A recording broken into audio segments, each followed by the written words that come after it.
So here we have the Nissan Qashqai on a 69 plate. I'm going to start off by hopping inside the car and running through some controls first of all. Okay, now that we're inside the car, we're going to start with the dials. Over on the left-hand side, we have the rev counter and coolant temperature gauge, and on the right-hand side, the speedometer and fuel gauge.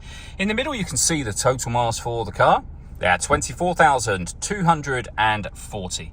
The information displayed above that can be changed using buttons on the steering wheel for various different menus, as you can see, and the buttons in question are just here.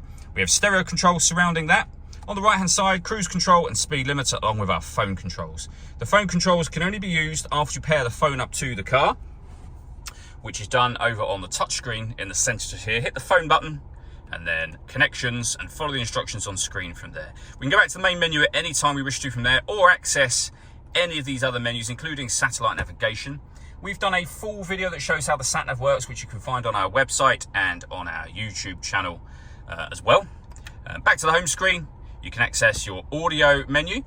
We got DAB radio, as you can see. This car's also got AM and FM, CD player, USB input, Bluetooth audio, so you can stream your music wirelessly, as well as auxiliary input, and then either Apple CarPlay or Android Auto, depending on the device that you have. So plenty of ways to listen to your music in this car, and a 360 parking camera.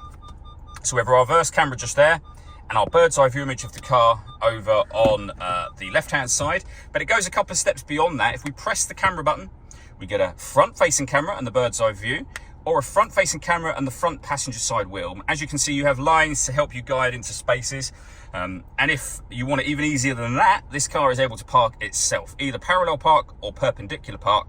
Hit the button, follow the instructions on screen, and the car will do all of the steering for you. Working our way down, we have dual zone climate control. So you can adjust the passenger temperature, the driver temperature.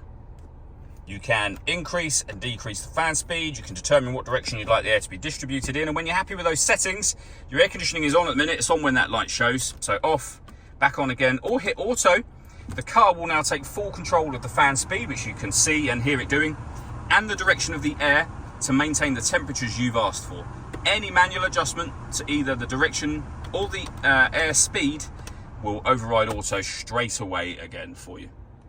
Below that, we have a 12-volt charging socket, our electronic handbrake with auto hold, and a 6-speed manual gearbox. Last thing I wanted to mention in this car is the panoramic glass roof.